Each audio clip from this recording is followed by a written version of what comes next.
question now becomes on the social media side, how do you drive value into the social media side, the social CRM side? I just want to share with you a couple of observations. So you're all comfortable with the fact that at the heart of social media are online communities. People talking to people, sharing information. And as it says here, you know, receiving information, opinions, solutions, and ratings directly from one another rather than from the organization. And that's the kicker. So you're important, but people they don't know are more important, and they'll actually listen to them. So how important are these online communities? They're the #1 interactive source for buyers. They're more important, as it says, than vendor sales reps and vendor webcasts and vendor trade shows, da-doop, da-doop, da-doop. These online communities, in fact, are driving decision-making. So I cut this one out. I was working with Novo Nordisk, a European pharmaceutical company, and I was doing a keynote for their big annual conference. And this is what I found. Over 80% of Internet consumers search online for health information, trusting peer-generated social media content more than pharmaceutical company websites and what their physicians say. I want you to reread that. Because I got a lovely Italian wife who had an eye problem, and she was believing people on the web and not the doctor at Johns Hopkins, and I couldn't figure it out. But here's the question. This is the pharmaceutical industry. You can replace the word health information and say over 80% of consumers searching online for, put your industry in it now. And I ask you this question, how many more years before that statement applies to your industry? You with me? So this is where we're at in this part of the world. It's no, surprise that in 2009, a couple of years ago, more people communicated via social media than via email. If you just, email is passé. It's no surprise that John Chambers, CEO of Cisco Corporation, concluded 4 years ago that the collaboration that the kids got through social networking is the future of business. So now you are Kraft Foods. You're based out of Glenview, Illinois. You're a large corporation, one of the best in the world. You have a retail division that sells to supermarkets, and you have a food service division that sells to 970,000 operators throughout the United States. An operator is a restaurant, it's a hotel, it's a school, it's a prison, it's anything that serves food.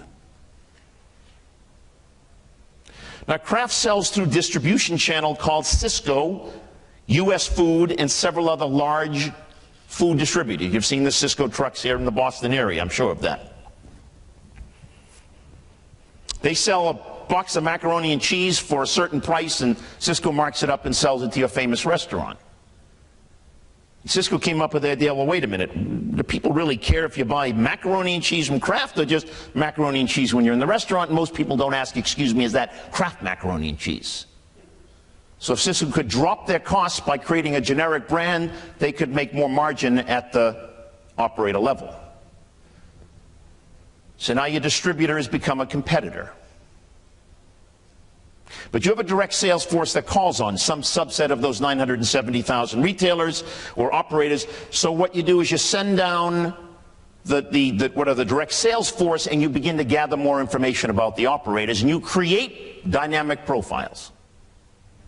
So you go out to third-party data sources that can tell you every restaurant in America, what type of food they serve, how much money is the average bill, what type of people live in the neighborhood, and you can begin to target more effectively what Kraft products will be sold to which operators.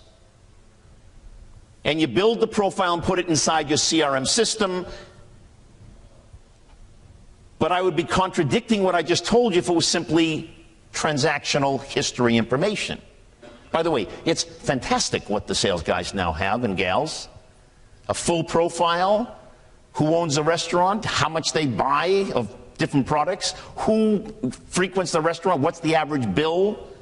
We did a little market research, went out to a subset of many individual operators to find out, for those that are loyal to Kraft, how much more could they buy, so we could begin to determine the opportunity at the various operators by taking an average of a good operator and applying it across the 970,000 to get some indication of the new opportunity for sales. So now we have a very, profile that is quite rich, But it doesn't have the social CRM side, the social media input. So now you go back out to those chef communities.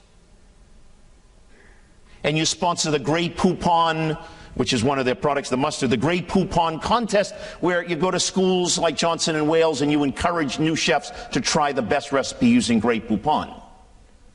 And the chefs get all excited. If you're 20 years old and you're in culinary school, you know, $2,000 is a good thing to think about. And they all try to build the best roast beef or pork or whatever it may be with Grey Poupon mustard.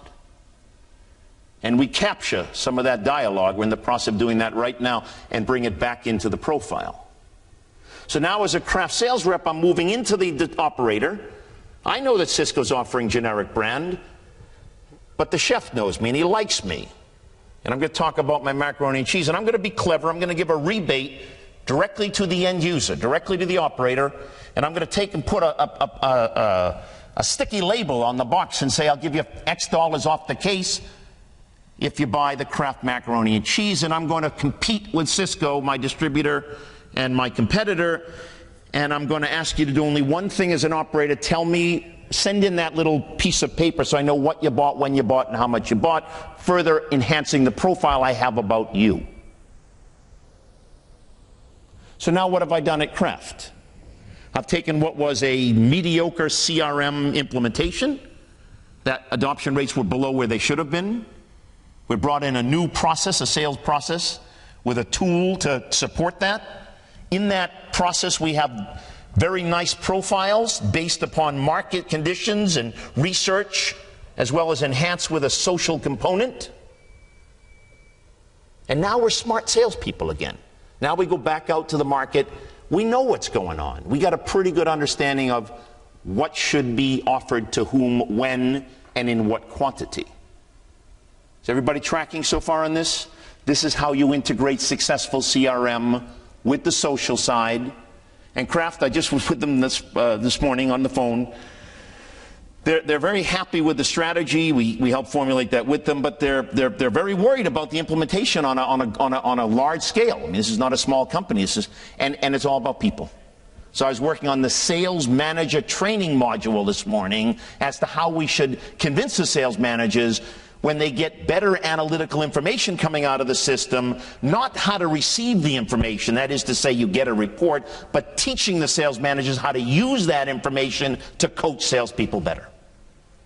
So it's all about the people side now. There's plenty of good technology. The process isn't that hard. It's getting it in place that makes sense. So